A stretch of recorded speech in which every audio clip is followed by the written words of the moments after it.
एक शाम प्राची टीवी पर सीरियल देख रही होती है। तभी उसकी सास वहां आती है। अरे सीरियल में तो ऐसे मग्न है जैसे आज रात का खाना पड़ोसी आकर बनाएंगे। मुझे पता ही नहीं था आपने अपने बेटे की शादी पड़ोस में भी की हुई है। हैं?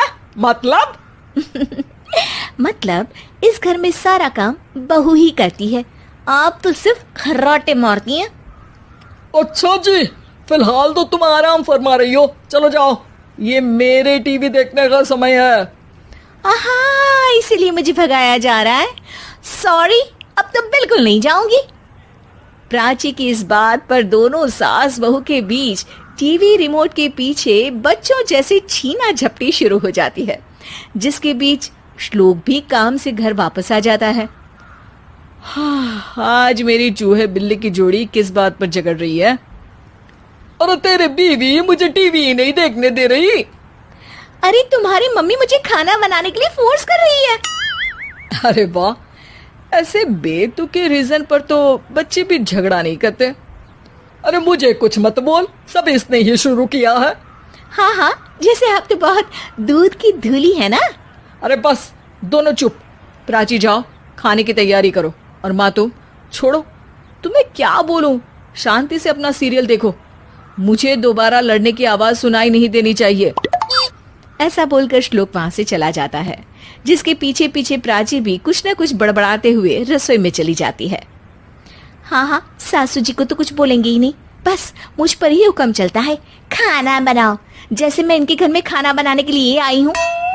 इसी तरह शाम बीतती है और रात को श्लोक और प्राची की सास खाना खाकर सोने चले जाते हैं, लेकिन प्राची गुस्से में कुछ खाए बिना काम में ही लगी रहती है। इस घर में किसी को घंटा फिक्र नहीं पड़ता, मैं खाऊं या भूखी रहूं। प्राची कुछ देर के लिए रसोई से बाहर जाती है और जैसे ही वापस आती है तो वहां दूध का भरा ग्लास देखकर हैरान रह जाती है। फिक्र पूरी है, बस दिखाना नहीं है। प्राची दूध पीकर सोने चली जाती है और अगली सुबह एक बार फिर सास बहू का कार्टून नेटवर्क स्टार्ट हो जाता है। ये तुमने ही किया है। अरे अजीब जबरदस्ती है, मैं बोल रही हूँ मैंने कुछ नहीं किया। दोनों ने मिलकर पूरे घर को पागल खाना बनाया हुआ है। यहाँ कोई नॉर्मल इंसान तो रह ही नहीं सकता, इसीलिए अब पड़ोसी क्या रिश्तेदार भी घर आने से कतराते हैं। और सुन बेटे, तू भी चंगा, तेरी माँ भी चंगी, तेरी बीवी भी चंगी, रिश्तेदार। हाँ जी, आपको नहीं पता क्या, गंगाधर ही शक्तिमान है, रिश्तेदार ही। हाँ हाँ, बस समझ गया। कभी जानवरों जैसे लड़ेंगी तो कभी जुगलबंदी करेंगी। भाई मैं आप दोनों के बीच में नहीं फंसना चाहता। सास बहू की इस मनमौजी जोड़ी से परेशान होकर श्लोक अपना सिर खुजलाता वहां से चला जाता है। चलो अब मैं भी कीर्तन में जा रही हूँ। इस पर जैसे ही सास कमरे में अपना पर्स लेने जाती है तो वहां नाश्ते की प्लेट रखी देख मुस्कुराने लगती है और नाश्ता करके घर से बाहर निकलते हुए कुछ पैसे टेबल पर रख जाती है, जिसके कुछ देर बाद सिलेंडर वाला घर आता है। ओ मोरी मैया, मैं सिलेंडर के बारे में तो बिल्कुल भूल ही गई थी।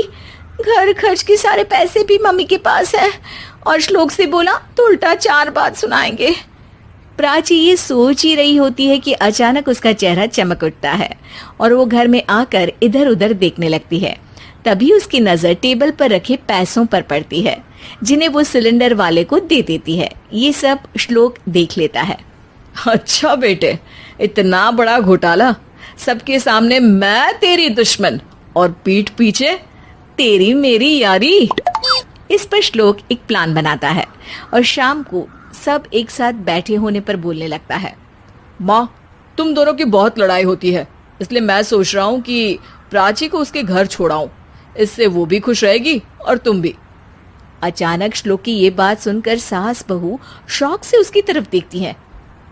अरे ऐसे कैसे घर छोड़ाओगे, मुझे कहीं नहीं जाना।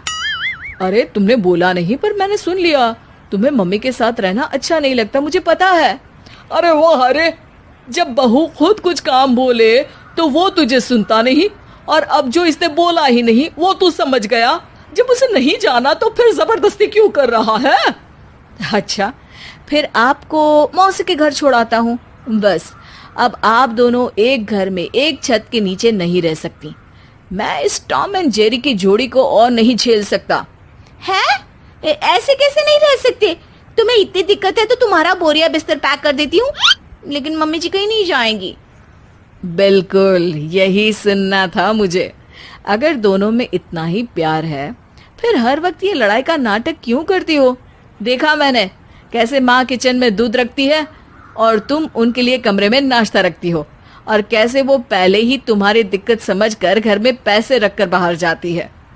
अरे भाई, इतना ड्रामा तो डेली सोप में भी नहीं होता जितना तुम दोनों ने इस घर में फैलाया हुआ है। तू हमें टॉम एंड जेरी बोलता है ना, तो याद कर वो दोनों भी एक दूसरे को बाहर वालों की बुरी नजर से बचाने के लिए हमेशा सबके सामने लड़ते थे, लेकिन अकेले में दिक्कत के समय मदद भी तो करते थे। बस हमारा रिश्ता भी कुछ ऐसा ही है। और वैसे भी अगर सास बहू में तू मैं नहीं होती तो दुनिया वालों को कहानियां कैसे मिलेंगी?